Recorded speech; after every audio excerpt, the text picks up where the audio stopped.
जय हिंद दोस्तों। Ordnance factory भंडारा की तरफ से आईटीआई प्लस अप्रेंटिसशिप किए हुए कैंडिडेट्स के लिए डीबीडब्ल्यू डेंजर बिल्डिंग वर्कर की पोस्ट पर 4 सालों की कॉन्ट्रैक्ट बेसिस भर्ती निकल कर आई हुई है। इसकी जानकारी हमने ऑलरेडी एक वीडियो के माध्यम से बता रखा है कि कौन कौन से कैंडिडेट्स एलिजिबल है। आप जा करके चेकआउट कर लीजिएगा। इस वीडियो के माध्यम से आपको बताएंगे कि फॉर्म को कैसे भरना है।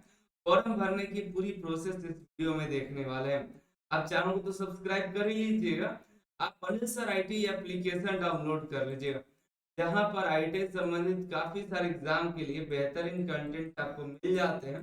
और इसरो की एग्जाम की तैयारी कर रहे हैं तो इसरो के लिए अलग अलग ट्रेड की बुक्स अवेलेबल है, आप ऑर्डर कर सकते हैं। पीडीएफ भी डाउनलोड कर सकते हैं, जैसे आपको रिक्वायरमेंट होगा आप चेकआउट कर लीजिएगा। गूगल प्ले स्टोर पर जाना है, Anil sir IT app search करना है, डाउनलोड करके रजिस्टर करके आप जो भी चाहे उसको परचेज कर सकते हैं। चलिए हम शुरू करते हैं ऑर्डिनेंस फैक्ट्री के फॉर्म को कैसे भरना है। देखिए, ये फॉर्म ऑफलाइन के माध्यम से आपको भरना है। सबसे पहले आपको चले आना, प्रिंट आउट क्या क्या निकलवाना है वो समझ लीजिए। पहले आपको देखिए पेज नंबर 8 से page number 8, page number 9, page number 10 और पेज नंबर ये 11 ओबीसी के लिए निकाला है। और आप ओबीसी के हैं तो पेज नंबर 11 भी निकलवाइएगा, नहीं तो मत निकलवाइएगा। अगर आप एक सर्विसमैन हैं तो ये पेज नंबर 12 निकलवाइएगा, नहीं तो मत निकलवाइएगा।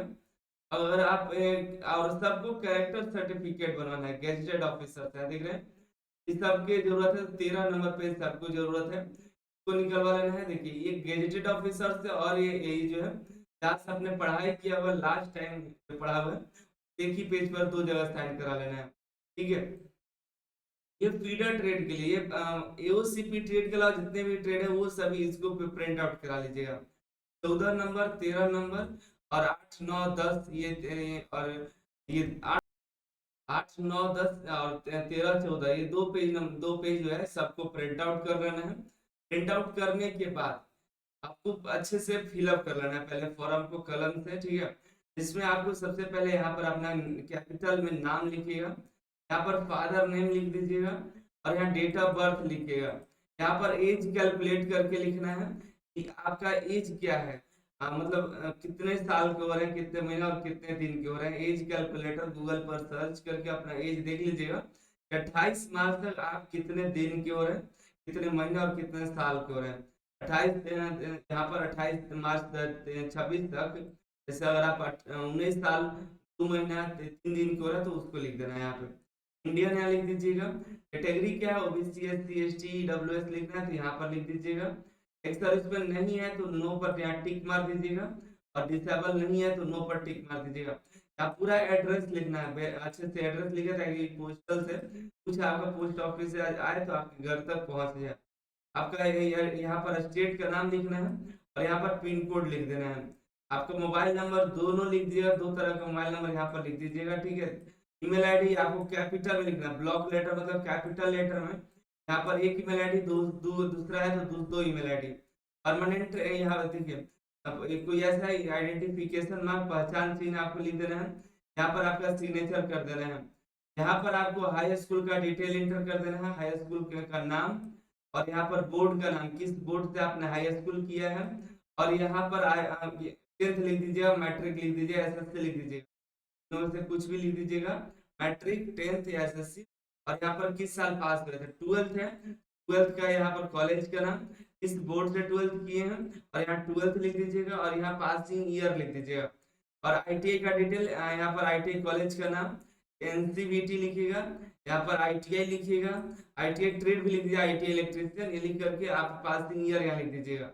यहाँ पर आपको अप्रेंटिसशिप का डिटेल लिखना है, ठीक है। यहाँ पर ट्रेड का नाम, यहाँ पर अप्रेंटिसशिप कहाँ से किए हैं, जैसे रेलवे से किए हैं, इस रेलवे से बिलासपुर, वेस्टर्न रेलवे, जो भी आपका है, यहाँ पर इस्टेब्लिशमेंट का नाम लिख दीजिएगा, कब से कब तक, स्टार्टिंग डेट और एंड डेट देख करके अप्रेंटिसशिप सर्टिफिकेट से। अप्रेंटिसशिप बैच नंबर देखिए, ये अवेलेबल पहले एआईटीटी होता था ना, अभी भी होता है, लेकिन मैट्रिक पास आउट वालों के लिए होता है। अगर आप एआईटीटी का बैच है, बैच नंबर 110, 112, 115 और 118 अगर है तो उसको लिखना, नहीं है तो छोड़ दीजिएगा। Year of passing, passing year लीजिए, कब पास आउट हुए हैं। और नए का परसेंटेज, अप्रेंटिसशिप का परसेंटेज कितना है, सर्टिफिकेट नंबर और डेट लिख देना, इशू डेट, यहाँ पे सर्टिफिकेट नंबर और इशू डेट आपको एंटर कर देना, ठीक है। और यहाँ पर अगर आपने ऑर्डिनेंस फैक्ट्री से अप्रेंटिसशिप किया है तो उसका डिटेल दे दीजिएगा, अगर आपने नहीं किया तो छोड़ दीजिएगा। जैसे अप्रेंटिसशिप का ट्रेड का नाम, किस ट्रेड से अप्रेंटिसशिप किया, किस ऑर्डिनेंस फैक्ट्री से किए, कब से कब तक किए हैं, बैच नंबर, फिर वहीं पर बैच नंबर समझ लीजिए एआईटीटी का बैच होता है, या ऑल इंडिया ट्रेड टेस्ट होता है, उसका बैच नंबर होता है 110 111 12, वही वाला पर है तो ठीक है, नहीं तो आईटी वालों का बैच नहीं होता है, आईटी वाला कभी भी पास आउट हो जाता है, उसका ईयर ऑफ पासिंग, परसेंटेज और सर्टिफिकेट नंबर और इशू डेट ऊपर कोना में सर्टिफिकेट नंबर लिखा रहता है, इशू डेट नीचे लिखा रहता है। अगर कोई एक्सपीरियंस है तो इसको यहाँ लिख दीजिए, नहीं तो छोड़ दीजिएगा। यहाँ पर अपना सिग्नेचर जरूर कर दीजिएगा। उसके बाद आइए ये पेज नंबर पे, पेज नंबर में आपको क्या क्या डॉक्यूमेंट अटैच करना है उसके बारे में यहाँ पर यस कर दीजिए। मैट्रिक का मार्कशीट यहाँ पर अटैच करके, सर्टिफिकेट अटैच करें, मार्कशीट नहीं सर्टिफिकेट अटैच करके आपको भेजना है। यहाँ पे एजुकेशनल क्वालिफिकेशन में सर्टिफिकेट में मैट्रिक, आईटीआई और 12th हो रहा है तो 12th का जो क्वालिफिकेशन ऐड करेगा उसका यहाँ पर यस कर दीजिएगा और इसके साथ अटैच कर दीजिएगा, ठीक है। नेक अप्रेंटिसशिप का सर्टिफिकेट यहाँ पर अटैच कर दीजिएगा और यस लिख दीजिएगा। और अप्रेंटिसशिप सर्टिफिकेट ऑर्डिनेंस फैक्ट्री से अप्रेंटिसशिप किया है, नहीं किया है तो नो कर दीजिएगा, क्यों है तो यस करके उसका सर्टिफिकेट लगाना है। एक्सपीरियंस है तो ठीक है, नहीं है तो नो कर दीजिएगा, है तो यस करके एक्सपीरियंस सर्टिफिकेट लगा दीजिएगा। SC ST OBC EWS है, ठीक, अगर है तो यस करिएगा और फॉर्मल इसका जो कास्ट सर्टिफिकेट आपको लगा देगा, ठीक है। और ओबीसी एनसीएल आपको अटैच कर देना है इसके साथ, एनेक्सर 1 को भर करके इसके साथ अटैच कर दीजिएगा।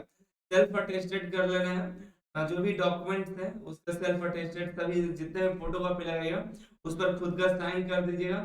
2 कॉपी पासपोर्ट साइज फोटो जो है एक चिपका देना है और एक एक्स्ट्रा फोटो जो है इसके साथ लिफाफे में डाल देना है, ठीक है।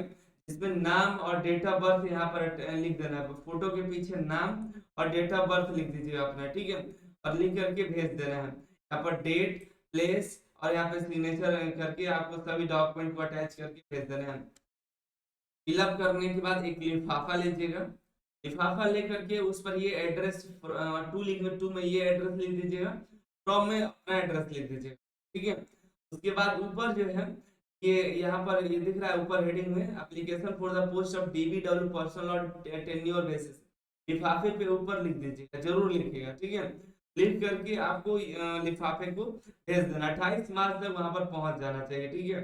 फॉर्म भरने का कोई भी फीस नहीं है, कोई डिमांड ड्राफ्ट या कोई पैसे देने की जरूरत नहीं है, आपका हो जाएगा, ठीक है। और ये वहां पहुंच जाएगा, उसके बाद आपको मेल आएगा, मेल पर बताया जाएगा कि आपकी जो है ट्रेड टेस्ट कितनी तारीख को है और सिलेक्शन होगा आपका अप्रेंटिसशिप का मार्क्स और ट्रेड टेस्ट के आधार पर। इसके बारे में हमने ऑलरेडी वीडियो में बता रखा है, आप देख लीजिएगा इसको, ठीक है। आप चैनल को सब्सक्राइब कर लीजिएगा, आप जैसे ट्रेड टेस्ट हो तो हम आपको बताएंगे, चैनल सब्सक्राइब करिएगा तभी तो। Anil sir ITA application download करिए, किसी एग्जाम की अगर आपको तैयारी करनी होगी। अगली वीडियो में आप सभी का बहुत बहुत धन्यवाद।